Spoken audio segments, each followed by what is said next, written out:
Welcome back to Hobby Universe Outdoors. Today we're going to be removing that 47-inch snowblower from the John Deere X590 garden tractor.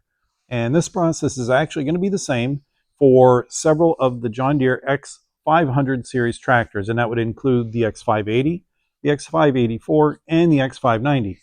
The X570 is going to be a little bit different because it does not have that hydraulic lift system for any implements that are on the front of the tractor or for the mower. So if you have an X570, this video is not for you. Anyway, we're going to get that snowblower off so we can get the mower back on. Let's get started. If this is the sort of content you like to see, make sure you hit that subscribe button.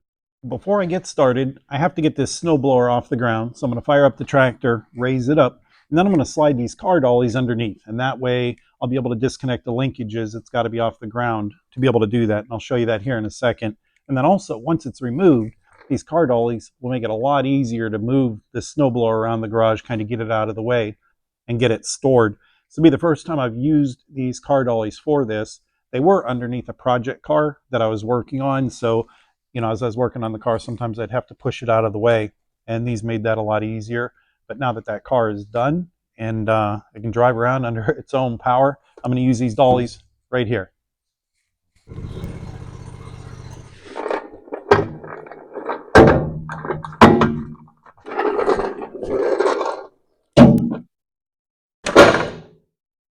I'm going to remove this hand control bracket, and I'm only going to remove this black part.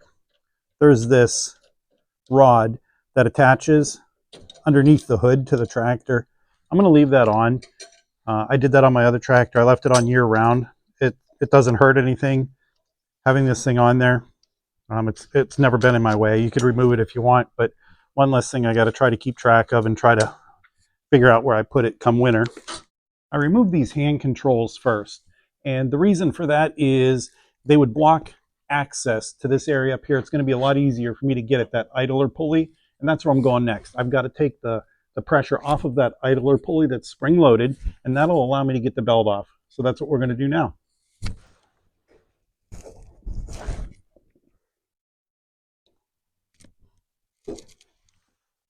Now we're going to disconnect the spring loaded L pins. I'll have to do that to each side. Now that we've got everything disconnected, we're going to start the tractor. I'm going to lower the front bracket, and we should be able to pull away from the snowblower.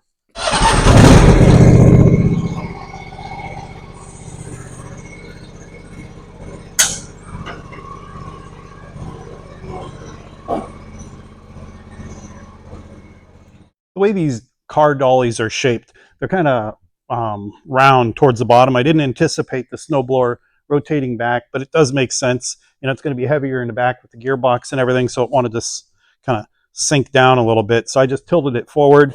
Seems like we're in good shape right here. So now we can get this thing out of the way. I'm going to remove this front bracket assembly, and to do that, I've got to remove these two pins. To make access to those pins a little bit easier, I turn the wheel all the way to one side. Now I'll be able to slide those pins out without bumping into that tire.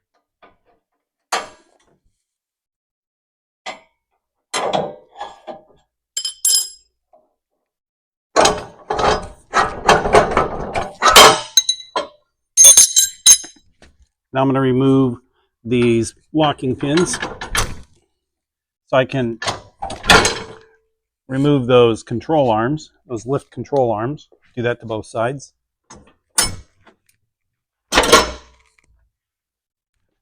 And with everything disconnected, I'm just going to be able to slide this bracket straight out.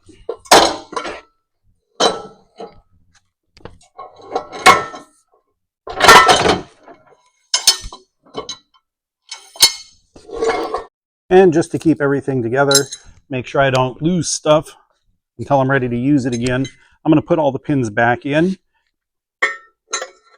I'll attach the cotter pins. I'm also going to put the cotter pins in the lift arms. Again, just to keep everything together, because I'm pretty sure I'll lose stuff if I don't do this. It's just how it goes. That's my luck.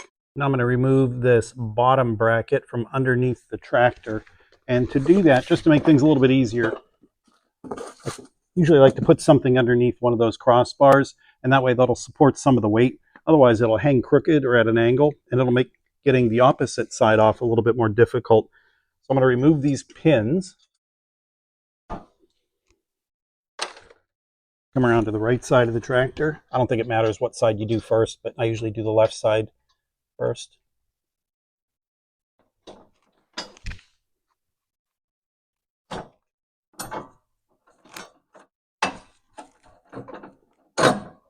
Then these pins come out of the right side, so I've got these out. Now that we got all the pins removed, should be able to just wiggle the bracket, take that off, and just like before, I'm going to put these cotter pins back into this bracket. I'm also going to insert these pins and put the cotter pins in those as well. And that way, you know, like I said, that way I know where everything's at when I go to install this fall. I'm not looking for parts and pieces in case something gets moved or disappears on me. Now that I've got all these parts and pieces off the tractor, I'm ready to put this stuff into storage and it'll be ready for me this fall. Everything's removed. I'm ready to put my mower deck back on. That's what I'm going to be working on next. Right now, I just got to get this stuff out of my way. I'll put it in my tractor shed. Again, keep everything together. That way I know where it's at come this fall. I appreciate you taking the time to watch. I hope you enjoyed the video. Maybe you learned something from it. If that's the case, please hit that thumbs up button. And if you like content like this, make sure you hit that subscribe button. Thanks again for watching. Be safe. Enjoy the rest of your day.